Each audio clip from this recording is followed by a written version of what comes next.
Vamos lá, meus irmãos, vamos lá, continuando aqui, nosso 8º dia de aula de Introdução ao Antigo Testamento 1, é o segundo bloco, nossas aulas estão sendo gravadas. Agora vamos começar, né, o primeiro livro de Samuel e o segundo livro de Samuel. Daqui em diante eu vou seguir essa ordem: Samuel, Reis e Crônicas, e aí depois nós vamos para os outros livros históricos, tá bom? Mas antes disso, eu quero mostrar aqui para vocês esse material aqui. Eu tenho aqui o livro Panorama do Antigo Testamento e separei algumas páginas aqui só para mostrar para vocês, porque, como eu já disse, irmãos, cada autor, ele traça, né, ele faz uma obra e alguns autores, eles destacam um ponto, outros, alguns resgatam algumas informações arqueológicas, outras históricas. Então, agora eu quero compartilhar aqui com vocês, olha só, separei aqui o material do professor, ou melhor, do Rio e do Alto, né, da editora Vida. Olha só, olha que interessante.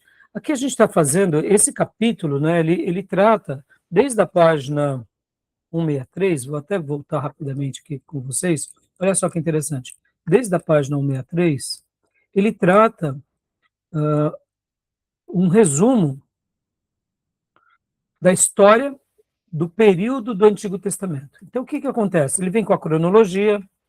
Dentro da cronologia, ele vem trazendo, né, todas as datas, ó, da Mesopotâmia ao período patriarcal, 2900 ao ano 2000. E vem com vários textos, né, falando, explicando um pouco, dando uma síntese dessa época. Depois, ó, o período patriarcal, 2000 a 1600 a.C., aqui quando já começa na história de Abraão. E aí, olha só que interessante, ele traça do Egito ao Êxodo, tá vendo?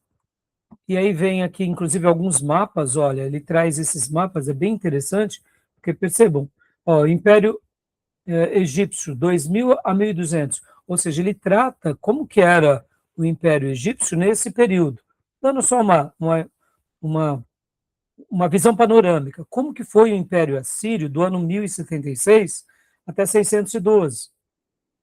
E aí, por último, né, ó, Império Babilônico, ou Neobabilônico, 612 a 539, o Império Persa, 639 a 332 a.C. Tudo bem até aí. Então, ele fez um apanhado na história. Mas o que eu queria destacar aqui com vocês? É isso daqui. Idade do Bronze Tardio. Vocês já ouviram falar nessa terminologia? Né?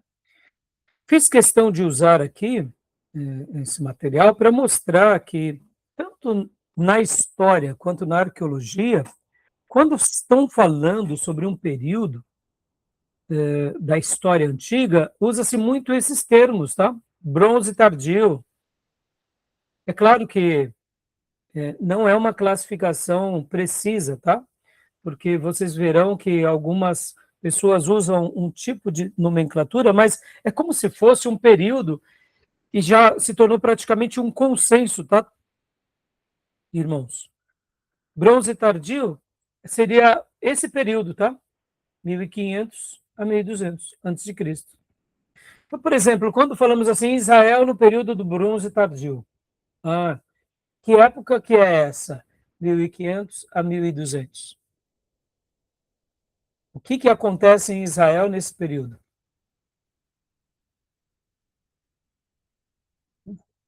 Aqui, 1500 a 1200 antes de Cristo. Aqui não é o Êxodo e o início de Juízes? Não é isso? Estão entendendo?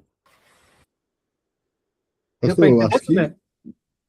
Estou entendendo, eu, pastor. Mas eu nunca tinha ouvido falar nesse termo, não. Então eu fiz questão, porque muitas vezes a gente vai estar lendo uma obra e ele fala assim, por que na época do bronze tardio? Você fala, que bronze tardio é esse? Que raios é isso, né? Então são terminologias arqueológicas, históricas, que pertencem a um período, né? Hoje nós não falamos assim, que nós fazemos parte, né, aqui no nosso, na nossa civilização, tá? Que período que nós estamos? Estamos na modernidade ou na pós-modernidade? Né? Tá na pós. Pós. Então, quando a gente fala assim, né, na modernidade, por exemplo, outro termo que é mais familiar para nós, quando a gente fala assim, Idade Média, o que a gente lembra? Ou quando nós chamamos assim, Idade das Trevas, o período das trevas, o que nós lembramos? Entendeu? Então, percebam que são termos muito importantes que vai acompanhar a maioria dos escritores, tá? Eu quero ver outro exemplo aqui, só para vocês terem uma ideia, olha só. Aqui, ó. O Império de Davi e Salomão, tá vendo? Do ano 1000 ao ano 900. Então, ó, ascensão dos arameus. Aí aqui vai andando como se fosse alguns acontecimentos, né? Então, por que eu falei sobre isso, irmãos? Eu fiz questão de mostrar, só para mostrar, assim, ó, aqui, ó, isso. Pulei essa parte, ó, Idade do Ferro, Ferro 1. Idade do Ferro 1. Ué, mas espera aí, a gente não estava aqui no bronze? Estava no bronze. No bronze tardio. Então, percebam, tem o bronze, tem o bronze tardio, tem o ferro 1. Então, assim, são classificações que a gente não está muito familiarizado, mas que faz parte de um período da história, tá? E só uma última explicação aqui. Parece bobeira, né? Mas, por exemplo, esse período do ferro 1, como assim, pastor? O que é o período do ferro 1? Né? O que acontece?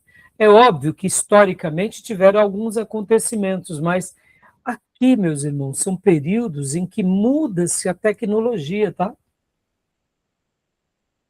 Por exemplo, meus irmãos, as espadas dos filisteus, elas eram de um material mais forte do que as espadas dos hebreus. Vocês já leram alguma coisa a esse respeito? Você já ouviu falar, já. Sim, eu também já vi. Exatamente. Porque os filisteus, eles colocavam tanto medo nos israelitas? Bom, tinha a figura do gigante, óbvio, mas não era só isso, os escudos dos filisteus e as espadas eram de aço. Percebam que Davi não é por volta do ano 1000? Davi é por volta do ano 1000? Então, olha só que interessante. Quando Saul luta com os filisteus, somente Saul e Jonathan que tinham espada dos filisteus, que nas batalhas eles acabaram pegando uma dessas espadas. A própria espada de Golias, que Davi vence a batalha contra Golias, além de ser ali, né, um despojo de guerra, mas ali era também uma tecnologia. Porque uma espada de aço contra uma de ferro, não tinha o que fazer.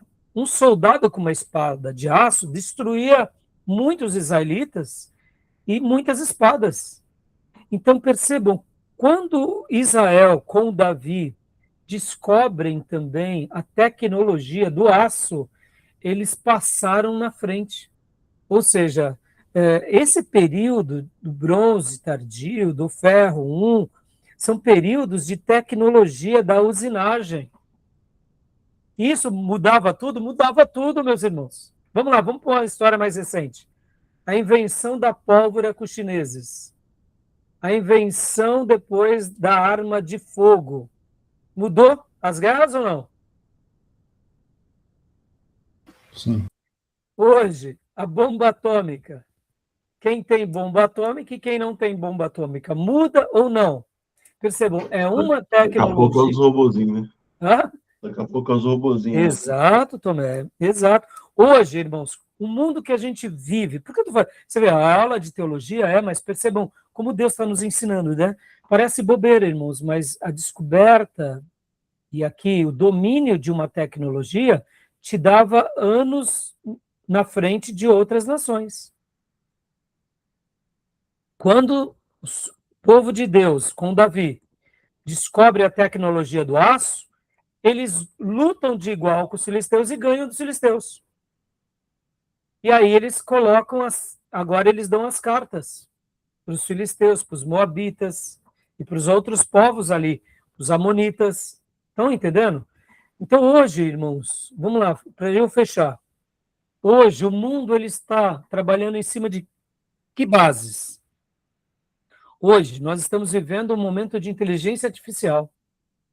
Quem sair na frente, inteligência artificial, está a anos-luz de uma outra nação. Vamos lá. Satélite. E que mais, meus irmãos? Energia. Hoje, para você ter os data center, você precisa do que? De energia. Aqui deixa eu até fazer um comentário, né, que é recente. Possivelmente, irmãos, por que o Elon Musk tem mandado tantos satélites para a órbita? Estão dizendo, né, e aí é um comentário apenas, né, que a Starlink e essas outras empresas, elas têm explorado tanto o espaço por causa de uma única coisa. Hoje, por exemplo, eu não sei se vocês sabem, os grandes data centers, eles consomem muito a energia de uma cidade. Então, o que acontece? Mesmo que ali gere negócios e riquezas, o preço da eletricidade aumenta muito. Aqui no nosso país, podem ver, irmãos, fiquem de olho sobre essa questão da energia, tá? Você que gosta de investimento, fica aqui uma dica. Comece a observar tudo isso, porque o mundo e as inteligências artificiais, eles precisam de muito de energia, e energia barata. E o Brasil tem muita energia barata, entendeu? Olha que interessante. Agora, voltando para o espaço, Elon Musk, né, Starlink, etc. e tal. No espaço, é quente ou é gelado, meus irmãos? Vamos lá, Tomé, você que é um cara antenado, gosta de tecnologia. O espaço aqui eu não entendi, pastor. Espaço é um lugar quente ou gelado? Eu acredito que é gelado, né? É gelado, não dizem que é gelado, né? Então, percebam, os data centers possivelmente não serão mais em terra, serão no espaço. Porque onde tem um data center, eles precisam de ter resfriamento. Por quê? E aí onde eles usam a energia, seja ela qual for. Por isso que encarece as energias naquela região. Mas estão desenvolvendo agora, né, segundo algumas fontes, essa nova tecnologia. E agora eu te digo, por que tem tido essa corrida, né? Não só os americanos, os chineses, os russos, os indianos, para a Lua, para o espaço? Porque quem tiver mais preparado para as tecnologias estará a anos-luz na frente de uma outra nação. Percebam o quanto nós, brasileiros, estamos atrás. Não é? A China, em 30 anos, evoluiu que nós demoraremos 200 anos para evoluir em educação e tecnologia. Então, percebam, a própria Índia já tem lançado muitos satélites para o espaço. Então, eu fiz questão aqui de comentar esse período, Idade do Ferro, né, Idade do Bronze Tardio, só para mostrar como que isso eram períodos na história do povo antigo, mas era a mudança de tecnologias, né, e descobertas que favorecia o comércio, prosperava sobre aquelas pessoas, sobre aquele povo, né? Então, e o povo de Deus estava inserido nesse contexto, tá bom? E fiz questão de fazer essa ponte para os nossos dias, só para enriquecer um pouco a nossa aula. Tá bom, meus irmãos? Deu para entender ou compliquei vocês?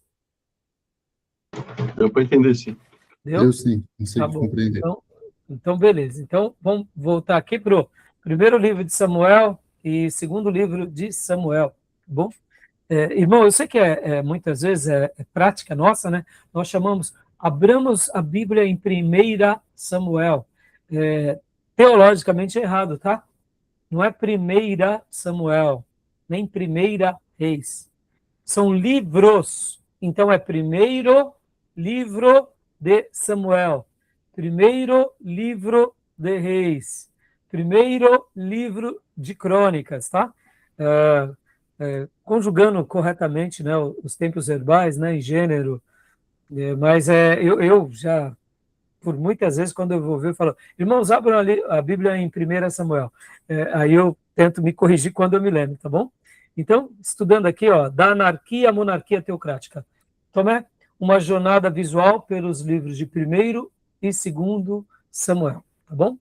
Leia para nós, por gentileza, Tomé. O registro de uma transformação nacional. Autoria múltipla, compilado a partir de testemunhas oculares. Samuel, o vidente, Natã, o profeta, e Gade. Formato original, um único rolo hebraico, dividido mais tarde pela Septuaginta grega. Ótimo. Então, aqui, mostrando, né, o nascimento de Samuel é por volta do ano de 1100, supondo que o livro de Ruth fosse essa data mesmo. Pode ser, pode ser. Mas, assim, a gente não sabe, né? Ficamos aí na especulação. Então, nascimento de Samuel por volta dessa data. Por volta de 1050 a.C., Saul é ungido o primeiro rei de Israel. É o início da monarquia. E aqui, início do reinado de Davi, é 1010. Podem ver que Saul reina durante 40 anos, tá? Reinado de Davi em Hebrom, início do reinado em Hebrom, depois ele se torna rei de todo Israel. Aqui no livro do nosso irmão Ellison, ele fala sobre isso, né? Que quem são os autores do livro de 1ª, 2ª e 2º Samuel? São esses três, o próprio Samuel, o vidente, Natã, o profeta, e Gade. Tá bom, meus irmãos? Então, olha só, o autor, este livro, como a maioria dos livros históricos, são anônimos. Ou seja, tanto esses livros de crônicas de Samuel, quanto de Reis e de crônicas, nós não vemos o autor. Mas ele não perde a sua autenticidade, ou não perde a sua grandeza, a sua beleza, pelo autor não ter se colocado ali, tá? São livros anônimos. O profeta Samuel é geralmente considerado o autor, como está lá no primeiro livro de Samuel, capítulo 1 ao 24. E Natã e Gate, os autores das partes restantes. As descrições detalhadas e a minúcia sugerem que os autores foram testemunhas oculares dos acontecimentos. Segundo a observação do Talmud hebraico, a declaração de 1ª Crônicas, primeiro livro de Crônicas, 29 e 29, fornece provavelmente os melhores indícios de autoria de tais livros, que são registros históricos do vidente Samuel, do profeta Natã e do vidente Gade. Tá bom? Pastor, e qual é a diferença de vidente e de profeta, meus irmãos? Vamos lá. Tá. É a mesma coisa, né? O que você acha, Diego? Qual é a diferença? Pastor, eu acho que é a mesma coisa, né? Porque antigamente lá em Israel eles chamavam os profetas de vidente, né? Exato. É aquele que via, né? É aquele que via o futuro. Então ele era uma pessoa que vê o futuro. É que a palavra para nós, né, vidente, se tornou sinônimo daquele que vê segundo alguma religião, né? No caso, o espiritismo, por exemplo, né? Mas não é errado chamar o profeta de vidente, tá bom? É que nem chamar o pastor de reverendo. Não está errado. Mas é uma tradição, né? Para os judeus, vidente e profeta eram as mesmas coisas, tá? Continuando aqui, para nós, Tomé, leia para nós, por gentileza. O ponto de partida, opressão e caos. Vazio político. Nenhuma liderança central desde Josué. Tribos agiam de forma independente. Decadência espiritual. Idolatria predominante. Sacerdócio corrompido pela cobiça sob o governo de Eli. Anarquia.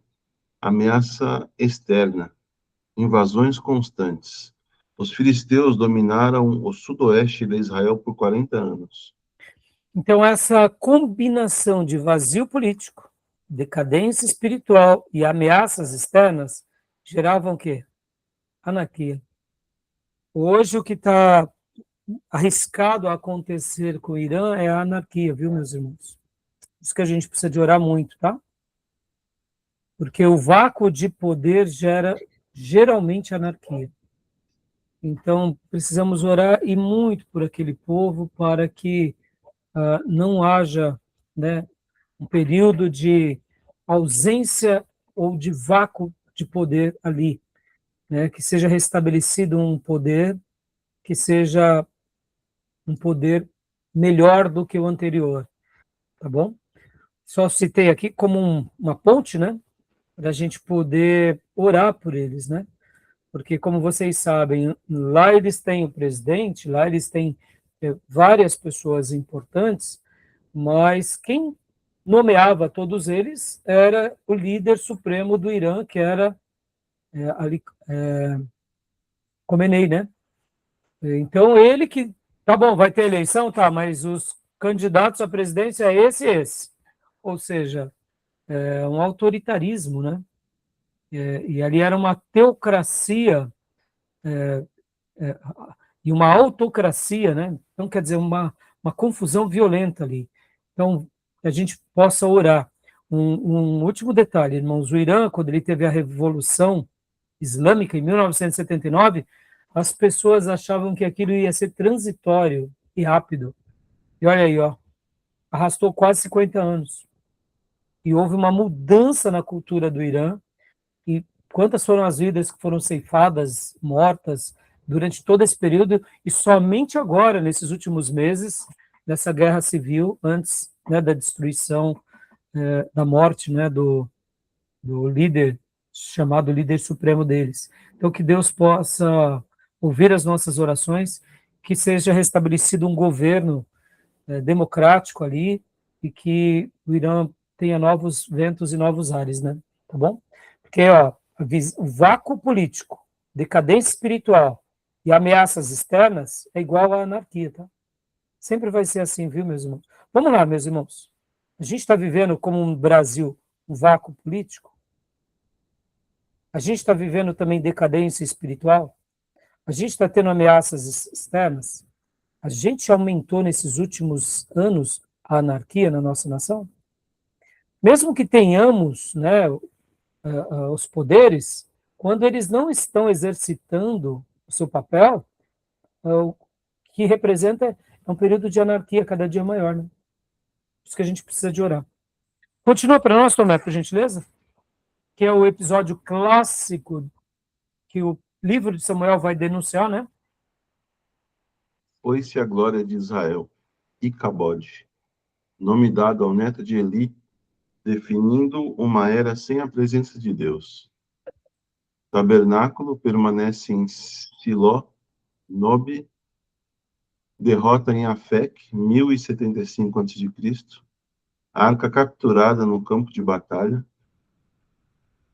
exílio na Filístia, a estátua de Dagon cai perante a arca, 75 anos de separação. Kiriat Jearim, separado do tabernáculo por 75 anos. Ou seja, a arca fica longe do tabernáculo durante todo esse período, meus irmãos. Assim como eu mencionei na última aula, que eu preguei uma série de mensagens sobre Josué, eu também tenho uma série de mensagens sobre a arca, né, no meu canal do Spotify, que também está no meu canal do YouTube e está lá na nossa página da igreja. Depois eu aconselho vocês verem, né? Modéstia à parte, eu achei assim que foi muito, muito edificante essa série de mensagens, porque, irmãos, percebam, quem era que estava liderando Israel nesse período aqui? Não era Samuel? Como profeta? Por que Samuel não resolveu esse problema? O que vocês acham? Vou fazer uma pergunta aqui. Por que Samuel não chegou lá e falou assim, pessoal, é o seguinte, Eli, né, errou, Deus julgou Eli, nasceu o Icabode, a arca está aí, agora... Por que Samuel não resolveu esse problema? Vocês lembram que Saul quis resolver esse problema, lembra? Saul quis mexer na arca. Ele conseguiu? Não. E por que Samuel não foi mexer nesse objeto sagrado? Porque tinha as pessoas certas para mexer, né? Então, e também sabe o que, Diego e Tomé? Samuel era um homem consagrado, irmãos. Ele só fazia o que Deus queria. Ele aceitava a história que Deus estava colocando sobre todos eles como um grande aprendizado. Ele era o líder espiritual da nação, mas ele não era o dono da nação. Ele obedecia a Deus e cumpria com a vontade de Deus. Percebam, logo aqui, pouquinho antes da arca, né, ser capturada pelos filisteus, pouquinho depois ele unge o primeiro rei, que é Saul. E percebam, ele não ungiu com gosto. Ele unge porque Deus falou para ele ungir. Mas ele não queria ungir. E o que Deus disse? Não, Samuel, pode ungir. Esse povo não esqueceu de você. Esqueceu de mim. Fique tranquilo. Eles vão aprender o que é ter um rei. As filhas, os bens, vão pertencer agora ao rei. Então percebam que Samuel, até quando, né, o povo está clamando, queremos um rei, ele entra diante de Deus com esse conflito. E podem ver que ele não era aquele homem que fazia o que queria, mas ele fazia o que Deus queria. E aí ele vai lá e unge Saul como o primeiro rei de Israel. E depois, né, Deus orienta para que ele realmente o destitua, e aí ele unge Davi. Mas percebam, Samuel, quando se tratava da arca, ele sabia que isso era um objeto sagrado, em que ele não tinha autoridade sobre aquilo. Havia os levitas, mesmo que ele fizesse parte dos coatitas, né, lembram? Ele também fazia parte dos coatitas. Ou seja, ele era da linhagem também sacerdotal, mas agora a gente sabe que a linhagem sacerdotal fica exclusivamente sobre os descendentes de Arão. Então ele, em outras palavras, ele era descendente dos coatitas. Por outro lado, ele era alguém que seguia as orientações de Deus. E ele sabia que essa arca estava aqui para uma lição pedagógica, que esse tabernáculo tinha passado, juntamente com essa arca, por uma lição pedagógica, e que era o tempo de Deus na vida de todos eles. Então, o livro de Samuel é fantástico. Eu sei que eu estou dando aqui alguns adendos, tá, meus irmãos? Perceba, eu não estou aqui só na parte histórica, né? Eu estou aqui dando aqui algumas pitadas da espiritualidade, mas para mostrar o quanto Samuel foi importante para o povo de Deus nesse período, tá bom? O propósito da obra, voltando aqui para o assunto, pode ler para nós também? Propósito da obra: esforço humano, demonstrar a futilidade da unificação nacional através de mera liderança carnal e estratégias humanas. Princípio teocrático: revelar o poder e prestígio de uma nação fundada sob a soberania divina, governada por um rei indicado por Deus. Agora aqui, deixa eu falar uma coisa para vocês. Nós tivemos um período de caos durante 350 anos. Tivemos um exemplo brilhante de uma moabita que andou corretamente durante esse período. Mas temos um período de caos aqui que se arrasta. E agora começa a monarquia. O que eu quero dizer? Quero fazer aqui um adendo também. Percebam, meus irmãos, o problema não foi o período dos juízes. Foi a ausência de uma liderança no meio do povo de Deus de forma uníssona. Ou seja, o juiz ele era um instrumento útil por um período, o povo depois se emancipava desse juiz. Aqui, os juízes muitas vezes também deixaram a desejar, como é o caso de Gideão, no final de sua vida, como é o caso de Sansão, durante toda a sua vida. Mas a gente vê uma omissão também dos sacerdotes. A gente vê que foi um período de caos, porque faltou o quê? Faltou uma liderança estabelecida. Onde eu quero chegar aqui, meus irmãos? O caos que se deu nesse período dos juízes foi porque faltou homens e mulheres tementes a Deus que fizessem valer a palavra de Deus. Por que eu estou falando tudo isso? Porque olha só que curiosidade. Nós temos, e aprendemos até o momento, vários períodos. A gente aprendeu o período patriarcal, foi por volta de 500 anos. Aí vem o período agora da lei, né, com Moisés. período de 40 anos ali, que eles vão para o deserto, tem o período de Josué, e aí é um período que a gente poderia dizer aqui que é a lei, temos o período dos patriarcas, aí aqui vem o período dos juízes, aí vem aqui o período da monarquia. Tá. Com o início da monarquia, parece que agora as coisas se ajeitam. Mas não é que as coisas se ajeitam. Agora tem um líder, que não somente ele, como um líder político, mas também ao lado de sacerdotes piedosos. Então percebam que a liderança política e a liderança religiosa foram fortes aonde? Com Davi. Mas na vida de Saul não foi forte. Então percebam que Saul viveu um caos porque ele não era uma pessoa convicta. Ele era um líder político, mas o caráter dele era falho. A espiritualidade dele era falha. Assim como nos dias, né, dos juízes.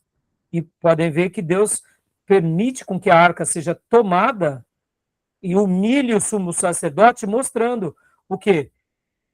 Que esses sacerdotes que desprezaram a Deus, eles pagarão alto preço. Então, por que eu estou falando tudo isso, irmãos? Olha só, que curiosidade.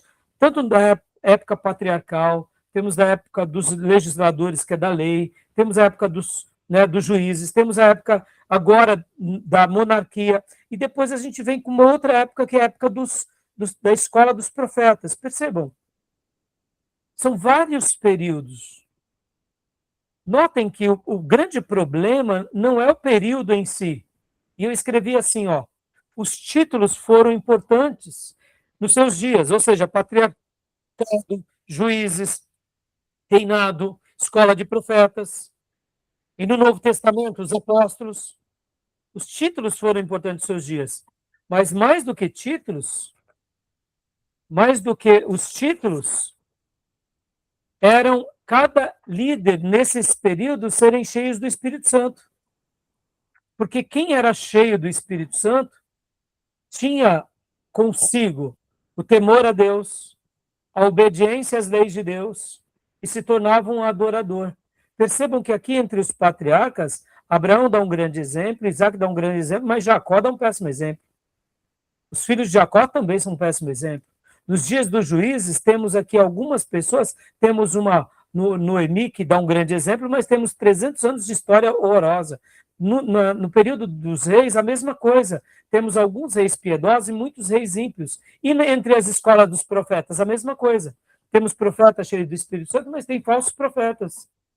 E da igreja apostólica? A mesma coisa, meus irmãos. Percebam que temos Judas Iscariotes. Então, o problema não é o título, meus irmãos. O problema é você não ser cheio do Espírito Santo.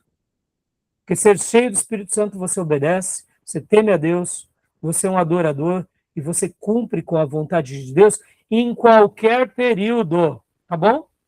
Lembrem que, como eu mencionei, tanto Esaú era um desviado, Jacó era um desviado, os 10 filhos de Jacó eram desviados, Ofni e Finéias, os filhos de Eli, Nabade e Abiú, os filhos de Arão, né? Nós vemos tantas histórias de pessoas que realmente tinham a religião, mas não tinham uma fé total. Então, guardem isso.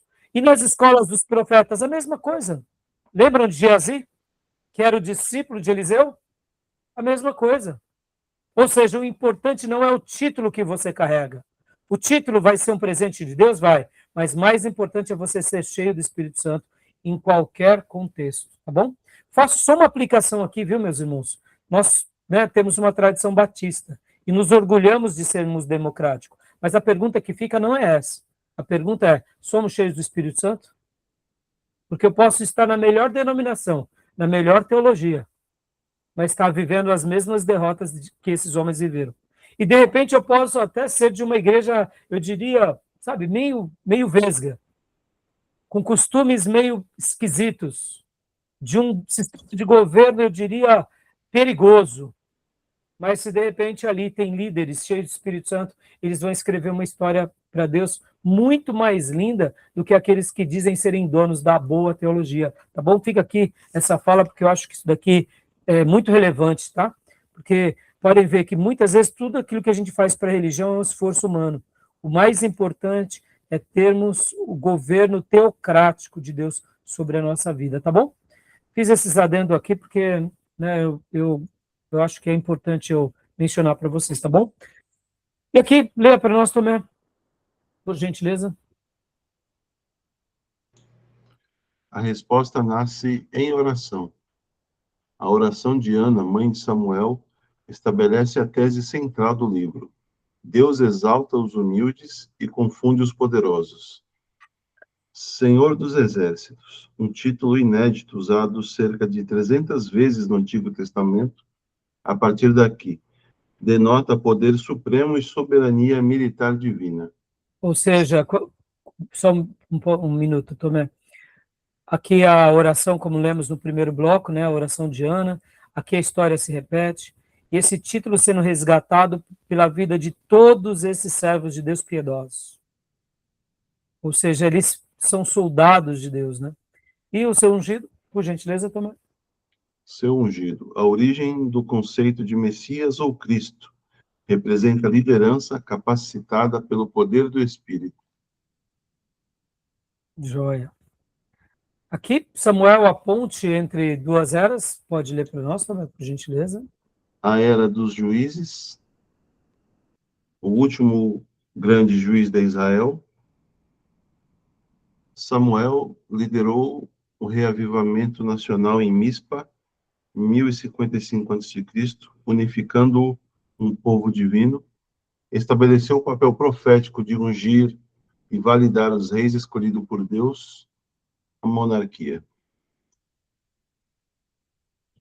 Então, aqui é uma era brilhante, né? Ele foi o grande elo entre essa transição, né? Então, a gente nota o quanto ele foi significativo. Lembrando, né, irmãos, ele foi assim, mas os seus filhos não foram assim, né? Tá bom? Só fiz essa questão de citar mesmo, para a gente poder nunca se esquecer, né? Porque tem coisas que estão além da gente, tá, meus irmãos? Não depende de nós, tá bom? Tem vezes que a gente fica surpreso, né? Ele foi essa pessoa, seus filhos não foram, tá? E ele não perdeu nada, o seu valor, né? Por isso, tá? Continua aqui para nós, por gentileza. Tomé. Saul, o rei segundo a aparência, escolhido pela estatura física impressionante, mas marcado por uma fraqueza espiritual crônica. Usurpou a função sacerdotal por impaciência. Dá uma pausa aqui, Tomé. Essa questão, né, da fraqueza espiritual. Percebam, irmãos, quando ele é eleito, ele profetiza com os profetas, tá? Ou seja, dá uma ideia clara, e aqui, mais uma vez, onde aquelas discussões sobre arminianismo e predestinação e calvinismo, que elas pegam fogo, tá? Porque Saul é o grande exemplo daquele pelo qual a Bíblia vai falar que ele profetiza com os profetas, que ele teve, durante os seus 40 anos de reinado, os 20 primeiros anos dele foram significativos.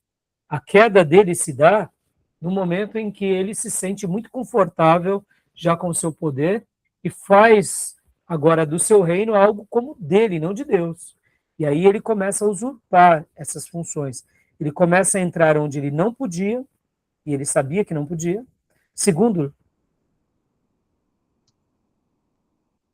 fez exigências egoístas e insensatas às suas próprias tropas. lembram disso? Que quase o seu filho perece? Lembram disso? Ninguém vai comer, né, até a gente vencer, ou seja, atitudes arrogantes, né? Continua para nós. Desobediência parcial e arrogância, caso dos amalequitas. Ou seja, o profeta Samuel tinha dito o que sobre os amalequitas? Vocês se lembram? Não me recordo não, pastor. Destruam tudo. Absolutamente tudo. E ele preserva quem?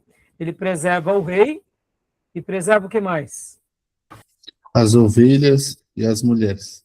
E os bois, né? Lembram? Os É. bois também, né? Então aqui foi um castigo de Deus. E ele, assim como aqui, ele quis fazer parte da função sacerdotal simplesmente porque, né, quis queimar a etapa, mais uma vez, aqui, ele também contrariou. E percebam, irmãos, ele sabia o que deveria fazer, né? Percebam que Saul é o grande exemplo de um rei que se envereda por um caminho errado, como Balaão. Tinha experiência, sabia o que deveria fazer e faz o oposto. E aqui, Consumido por um ciúme paranoico de Davi, e por último, tornou-se pode ler? tornou-se hostil e amargurado com a disciplina divina. Ou seja, eu te pergunto, irmãos, Saul era para ter terminado como terminou? Irmãos, assim, eu não tenho dúvida disso. Pastor, o senhor está entrando na predestinação. Não, não estou entrando, não. O profeta foi muito claro. Aqui ele era para se arrepender, irmãos. Aqui era para ele falar: tá bom, Senhor. Tudo bem. O senhor tirou de mim o reino, mas não me lance fora da tua presença. Estou entregando para Davi. Percebam, meus irmãos, tem um livro que eu não sei se vocês já leram. Vocês já leram o Perfil de Três Reis, irmãos? Não? Então fica aqui como uma lição de casa para vocês. Comprem esse livro e leiam, porque ele é maravilhoso. É um livro maravilhoso. É um livro de poucas páginas que você lê em um dia, 2 dias. Mas vale a pena a gente fazer um estudo. O Perfil de Três Reis fala sobre a vida de Saul, a vida de Davi e a vida de Absalão. Então ele avalia Saul, avalia Davi e avalia Absalão. E mostra como Davi foi grande, se tornou homem segundo o coração de Deus. Por quê? Porque Davi teve chance de se tornar um Saul. E Davi fez o quê? Ao invés de se tornar hostil e amargurado com a disciplina divina, o que Davi fez quando Deus o disciplinou por 2 grandes vezes, irmãos? O que ele fez? Se arrependeu, né, pastor? Exato. Olha só, então, percebam, ele, nas 2 ocasiões dos seus grandes 2 pecados, agora eu te pergunto, foram apenas 2 disciplinas de Davi? Claro que não, meus irmãos. Davi teve muita disciplina. O próprio Saul, como um demônio correndo atrás dele, você acha que quer uma disciplina maior que essa? Você de general virar cachorro bravo, pulguento? Né? Virar um vira-lata? Então percebam, nesse livro Perfil de Três Reis, o autor ele vai escrever por que Saul se tornou, de fato, esse rei reprovado. Porque ele teve chances de se retratar. Porque Davi se manteve no seu início aprovado, porque ele soube lidar com o rei maldoso que era Saul. Agora, quando Davi tinha se tornado um grande rei, como ele agiu com seu filho Absalão? Aqui também Davi poderia ter agido como um déspota. E ele demonstra mais uma vez como lidar. Olha só que interessante. Davi soube lidar com aquele que estava sobre ele, e Davi soube lidar com aquele que estava abaixo dele. Por isso que Davi se tornou um rei lapidar. E aí o Perfil de Três Reis vai fazer essas lições de casa, tá bom? Tudo bem? Então, Davi e Golias, né? A fé contagiosa, que é um pouco da vida. E agora o livro de 1 Samuel vai destacar demais essa biografia, né, do grande servo de Deus Davi. E eu confesso, meus irmãos, Davi, assim, a vida de Davi é como Paulo, né? Admirável. É admirável. É uma pessoa que nos ensina demais em todas as áreas, tá bom? Até mesmo quando tocamos. É ou não é? Porque o Salmo 51, meus irmãos, pelo amor de Deus, é um presente de Deus para nós o tempo todo, né? Tá? Leia para nós, Tomé, por gentileza. Davi e Golias, a fé contagiosa. Descrença militar. O verdadeiro problema não era o tamanho do gigante, mas o medo paralisante no acampamento de Israel. Fé contagiante. Um pastor irrelevante aos olhos humanos avança sem armadura, operando no nome do Senhor dos Exércitos. O contraste divino. A fé solitária de Davi inflamou a coragem de toda uma nação apavorada. Glória a Deus, né? Ou seja, olha que coisa linda, meus irmãos. Então, aqui, esse é um exemplo do quanto a gente pode estar aprendendo, né? Com pessoas como foi Davi, porque realmente o exemplo dele é um exemplo maravilhoso para todos nós o tempo todo, né? Então, algum comentário, alguma dúvida, alguma pergunta? Né? O extraordinário perfil de Davi. Pode ler para nós, por gentileza? Profundo amor por Deus e dedicação contínua à sua adoração, confiança inabalável em suas convicções contra o negativismo, governou como servo zeloso do povo, não como senhor, esperou no tempo do Senhor e recusou firmemente a vingança pessoal, delegava responsabilidades e dava o crédito adequado à sua equipe, reagia positivamente ao castigo divino, gerando brandura em vez de amargura. E assim como eu falei, meus irmãos, que eu tenho uma mensagem sobre a arca, né? Eu falo da arca, eu falo, né, de Obed-Edom, eu falo sobre esse translado.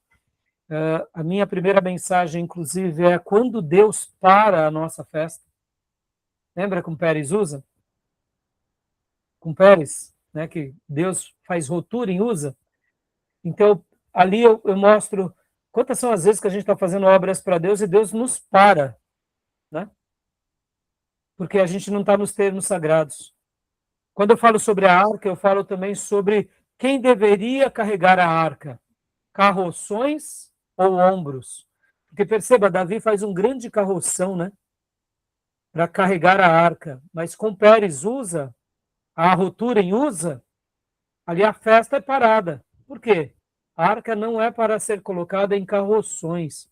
Carroções é projeto de Filisteu. A arca é para ser carregada nos ombros de coatitas, e assim sacerdotes, homens separados.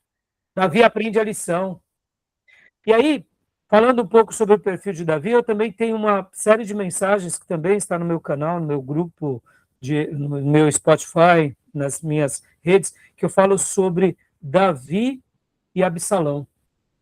Né? É muito legal, eu gosto muito desse assunto, porque Davi, sobre toda essa insurreição que Absalão causa sobre ele, como ele lidou, como ele agiu. Mesmo ele já sendo ancião, ele não perde a liderança, ele não perde a fé, ele busca ajuda com pessoas, né? Por exemplo, Barzilai, né? Ele vai buscar ajuda e ele recebe a ajuda de Deus. Então, eu recomendo também que vocês, né, quem tiver tempo, veja esse material, porque vale a pena. Eu me senti muito agraciado por Deus de ter pregado e como eu disse na última aula, tudo isso um dia eu quero que vire livro, sabe, irmãos? Porque foram presentes de Deus para nós. Davi, ele tinha isso, irmãos, ele realmente aprendeu a amar a Deus, né, pelo que Deus é, ele confiava em Deus. O reino dele não era dele por ele. Pode ver, quando ele tentou se apropriar de alguém, ele viu que não valia a pena. Ele esperou por Deus. Ele aprendeu isso com Saul, com seu amigo Jonathan. Ele aprendeu isso também quando ele pecou. E depois ele aprendeu isso lá no recenseamento. Ele sabia que, por mais que ele desejasse fazer grandes coisas para Deus, assim como Samuel sabia esperar em Deus, Davi também sabia. Outra coisa maravilhosa, meus irmãos, que eu trabalho nessas mensagens e eu gosto de destacar. Davi, ele não era único, viu? Você vai ver que no livro de Samuel, toda hora ele consulta o sacerdote ou ele consulta o profeta. Ele não agia sozinho. Ele buscava uma direção de Deus. E no momento que ele agiu sozinho, ele quase cometeu um delito. Lembram qual foi o momento? Que ele quase matou todos os do sexo masculino, ou como diz o texto no original, aqueles que urinam na parede. Lembra desse episódio? Com quem foi? Um homem que o humilhou, que o ofendeu, num momento de fraqueza. Ali ele não consulta a Deus, ele simplesmente pede para os seus soldados irem dar cabo. Nabal, lembra? E aí Abigail vai até ele, e aí ele agradece a Abigail e diz, muito obrigado, porque você me ajudou, Abigail, a fazer com que eu não derramasse sangue. Interessante, não? Então, Davi, ele sabia esperar por Deus. E até quando ele errava, como foi esse caso, porque o texto está dizendo ali, você me ajudou a não derramar sangue inocente. Tanto é que depois que Nabal morre, o que ele faz? Davi é muito esperto, né? Foi lá e falou, Abigail, quero que você seja minha esposa, né? Porque se ela, com aquele homem que era tolo, fez o que fez, imagina com Davi, um homem sábio, né? Então, perceba, irmãos, até mesmo nos momentos de castigo, né? Pode ver, Davi, irmãos, vamos lá, deixa eu fazer uma lição de casa aqui com vocês. Quando alguém adulterava, o que a lei dizia? Vamos lá, Diego, vamos lá também. O que o Novo Testamento nos lembra até de uma passagem? Apedrejava, né? Então, e aí, Diego? O que você diz? Eu não entendi, pastor. Quando alguém adulterava, ou quando alguém praticava uma idolatria, uma promiscuidade, o que se fazia no Velho Testamento, geralmente? Era apedrejado, né, pastor? E por que Davi não foi apedrejado? Só porque ele era rei? Vamos lá. Essa boa lição de casa, né? Dá um nome. Eu acho que. Eu acho que sim. Então, porque Porque, ele era rei e não apedrejaram ele.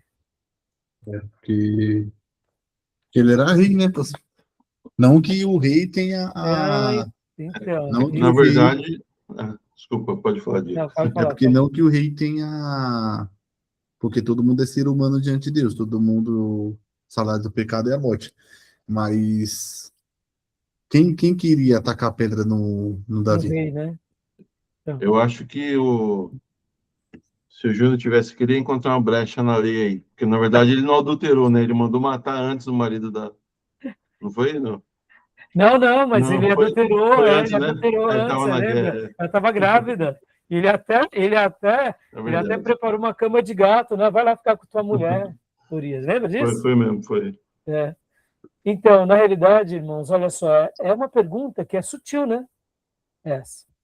E eu fiz de propósito, irmãos, na realidade, Deus nunca quis a morte de ninguém, porque senão, quando Arão construiu o bezerro de ouro, e para os egípcios o bezerro era um ídolo, né, poderoso, era para Arão ter morrido. Mas por que Arão não morreu?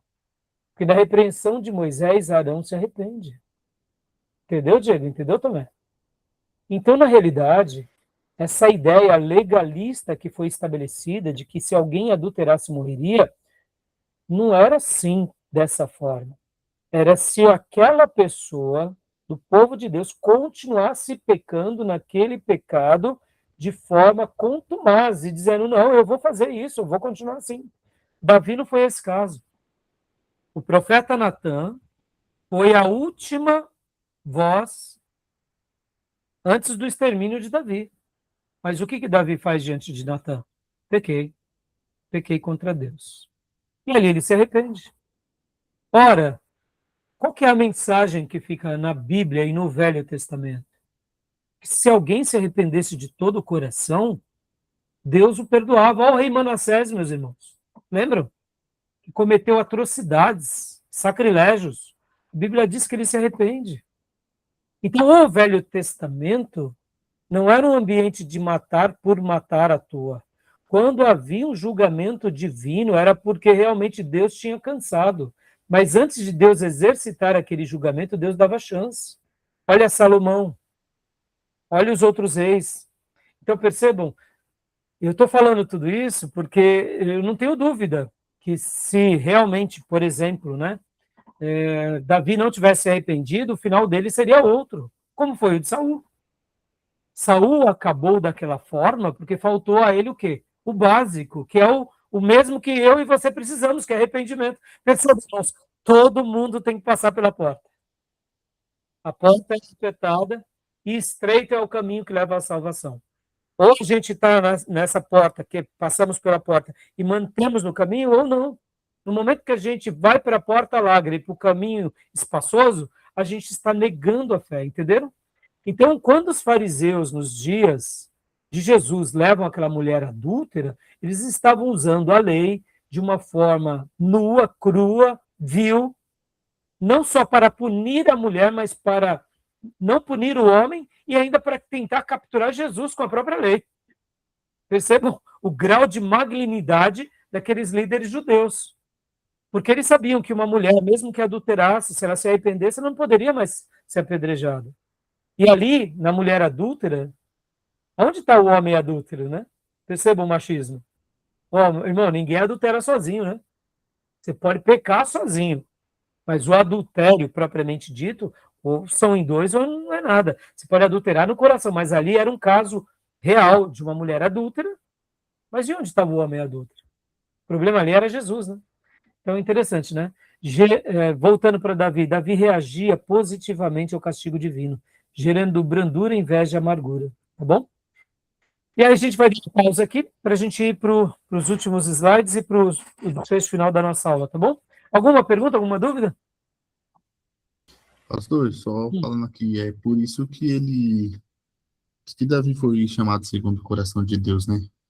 Porque o profeta Natan, teve ousadia de falar aquela história para o rei, mas quando Davi fala assim, quem foi este homem para que a gente possa fazer pagá-lo? Aí ele fala, esse homem é você. E ele se arrependeu, porque ele poderia, né, se encobrir e falar, opa, pode encerrar esse profeta ao meio aqui. Exato, Natan foi muito macho, meus irmãos. Estão entendendo? Meus irmãos, lembra que eu falei, o período de Davi foi um período realmente, Davi foi especial, mas Davi soube colocar pessoas gigantes ao lado dele, viu? Guardem isso, meus irmãos, nós seremos a média daqueles que estão conosco. Davi chamava só gente boa para estar do lado dele. Vamos lá, meus irmãos, olha lá. Falamos há pouco do perfil de 3 reis, não foi? Vem cá, o filho de Saul, Jonathan. Jonathan era igual a Saul? Não, meus irmãos, Jonathan validava o reinado de Davi. Jonathan sabia, meu pai já está desviado, meu pai está perdido. Davi, tu serás reis. E quando tu fores reis, me deixa eu ficar do teu lado. Ora, meus irmãos, que humildade é essa? Aí talvez você diga assim, mas pastor, por que Jonathan foi lutar ao lado do pai? Porque ele estava cumprindo no chamado dele. O que Jonathan tinha que fazer? Ele era um soldado, meus irmãos. Ele tinha tudo para ser contra, né? Porque, na verdade, era para ser o sucessor, né? Exato. Percebam o quanto o amor de Davi por Jonathan era grande, porque ele sabia como pode alguém deixar o trono. Pô, você está falando do trono da nação escolhida de Deus, Tomé. Você está falando, você vai guiar essa nação. Pode ir em paz. E ele luta contra o seu próprio pai. O que Jonathan nos ensina, meus irmãos? Jonathan nos ensina o que é ser cheio do Espírito Santo. Agora, Jonathan era sacerdote? Não. Jonathan era profeta? Não. Jonathan era um servo fiel. Ele vai contra o pai, quase morre pelo pai, porque o pai lança diante dele. O pai sabia que ele estava apoiando Davi, mas Jonathan não perde a sua essência. Em outras palavras, é como se o rei Saul falasse assim, você vai guerrear comigo? Ele falou, eu vou, porque eu pertenço a esse colegiado. Mas era como se Jonathan dissesse a Saul, a minha alma me pertence, meu pai. O senhor é o meu rei, eu te amo, mas a minha alma me pertence. Parafraseando aqui, né, o filme A Cruzada, em que o ferreiro diz ao rei leproso, né? O rei leproso faz um pedido pro protagonista do filme A Cruzada, e ele diz, olha, eu te amo, rei, mas a minha alma e o meu coração me pertence. Aliás, o meu coração é teu, eu te amo, mas minha alma me pertence. Eu não vou agir, rei, como você quer, eu vou agir do jeito que eu enxergo. Então ele estava ali negando uma orientação do rei? Sim, estava, porque o rei estava errado. Então, Jonathan é essa pessoa. Magnífico, irmãos, magnífico. Por isso que Davi aprendeu a amá-lo e o amor deles excediu o amor de mulheres, porque havia essa valorização. E por isso que Davi depois vai cuidar dos descendentes de Jonathan. Perceba, irmãos, Davi foi extraordinário. Né? Realmente é algo Maravilhoso, né, Diego? Como você disse. E Natan foi muito macho. E os outros que estavam do lado de Davi foram muito machos. De chegar, né? E sabia que Natan podia ter morrido, né? Tá bom? Então, vou parar aqui, meus irmãos. Mais alguma pergunta? Mais alguma fala? Para a gente ir para o último bloco, né? Rapidinho, tá bom? Então, eu vou parar aqui.